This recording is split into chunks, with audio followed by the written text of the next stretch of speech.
وہ جنگ کی بات ہو رہی ہے. یہ ہزاروں میل دور بیٹھا ہوا آدمی یہ جنگ کی بات کیوں کر رہا ہے؟ اس لیے کہ وہ جنگ گو ایک محدود خطے میں ہو رہی ہے، مگر اس کا اثر، اس کا خدشہ آئرلینڈ میں بیٹھا ہوا شخص محسوس کر رہا ہے. ظاہر ہے اس جنگ میں تو تیل کی جو قیمتیں بڑھ رہی ہیں اس پہ تو ہر گھر کا چولہا جو ہے وہ متاثر ہو رہا ہے۔ آج آئرلینڈ کے بڑے شہر، جتنے بھی بڑے شہر ہیں سب میں یہ پرائس ہائک کے خلاف مظاہرے ہو رہے تو تھے. ڈاکٹر صاحب آپ سے کافی ساری یہ باتیں ہوئی ہیں، اور یہ باتیں اس لیے ضروری ہے کہ ہم سب سمجھ سکیں کہ اس قسم کے جو نفسیاتی خوف، خدشات یا ٹراما جو ہیں ان کے ہماری اجتماعی سوچ پر کیا اثر بنتے ہیں۔ لیکن ایک وہ چیز ہے جو ہو رہی ہے، اور ایک وہ ایسی چیز ہے جس کو روکا جا سکتا ہے۔ مثلا یہ کہ ہمارے اتنے بڑے بڑے لیڈرز یا اتنی بڑی طاقتور سپر پاور کے سربراہ جو ہیں، وہ اپنے بیانات سے اتنی زیادہ بے یقینی پیدا کرتے ہیں کہ جس سے ہمیں سمجھ بھی نہیں آتا کہ جنگ بڑھ رہی ہے، جنگ رک رہی ہے۔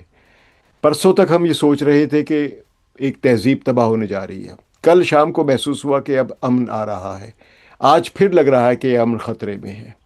تو یہ جو ایک بے یقینی نظر آ رہی ہے، اس کا ہم کس طرح سمجھ سکتے ہیں، کس طرح اس کا علاج کر سکتے ہیں؟ ہم ان لیڈروں کو تو نہیں روک سکتے، لیکن خود کیسے محفوظ ہو سکتے ہیں؟ ایک تو اس کے اسباب دیکھیے. پہلا ایک سبب جو اب تو بہت سے لوگوں نے ہائی لائٹ کر دیا ہے کہ آپ کی جو مارکیٹ ہے وہ اس طرح کے بیانات سے بہت تیزی سے اور بہت شدت سے متاثر ہوتی ہے. ہوں اسٹیٹمنٹ آج جو دی گئی ہے اس کے 10 منٹ کے اندر اندر مارکیٹ کس طرح اوپر نیچے ہوتی ہے اس کا آپ کو اندازہ ہے. ہوں اب تو باقاعدہ لوگوں نے یہاں تک کہا ہے کہ یہ کیلکولیٹ کر کے اسٹیٹمنٹ دی جاتی ہیں خاص تاکہ موقع پہ خاص دن۔ پہ تاکہ کچھ لوگ جو ہیں وہ جا کے مارکیٹ میں اس وقت انویسٹ کریں یا اس وقت وہاں سے اپنا پیسہ نکالیں. ایک تو یہ اہم ریزن ہے کاروباری. دیکھیے، اہم بات یہ ہے کہ استعمار کبھی نہیں چاہتا کہ اسٹیبلٹی، استحکام ہو، ایک یقینی صورتحال ہو کیوس۔ جس میں لوگ آرام سے بیٹھ کے سکون کا سانس لیں اور یہ محسوس کریں کہ آنے والا کل بھی محفوظ ہوگا. وہ نہیں چاہتے. عدم استحکام، کیوس، کنفیوژن، یہ کلونیلزم کا خاصہ ہے. یہ جو ایوولو کلونیلزم ہے جس میں ہم رہ رہے ہیں، ہوں اس میں اب یہ قریباً ناممکن ہو گیا ہے کہ آپ ایک ایسے معاشرے میں رہیں کہ جہاں ہوں پر آپ کو یہ یقین ہو کہ آنے والا کل محفوظ ہوگا. شکریہ ڈاکٹر اختر علی سید، پرنسپل سائیکالوجسٹ ہیں آئرلینڈ کے ایک ہاسپٹل میں۔ آپ کی باتیں ہمارے لیے بڑی ضروری ہیں، اور میں اپنے سامعین سے کہوں گا کہ یہ ان کی کتاب جو ہے استعمار کے نفسیات، وہ اس لیے ضروری ہے تاکہ ہماری سیاسی تربیت ہو سکے۔ ہم چیزوں کو اس طرح نہ دیکھیں کہ جس طرح ہمیں بتائی جاتی ہیں، بلکہ اس طرح کریٹیکل سوچ کے ساتھ سمجھیں کہ ہم کو کس طرح ہمارے ذہن میں ان کا ایک نظریہ جو ہے یا ان کا بیانیہ جو ہے وہ داخل کر کے ہماری سوچ کو محدود کیا جا رہا ہے۔ بہت شکریہ ڈاکٹر اختر علی سید، آپ سے مزید بات ہوگی پھر کبھی۔ باقی مجھے اجازت دیجیے، خدا حافظ۔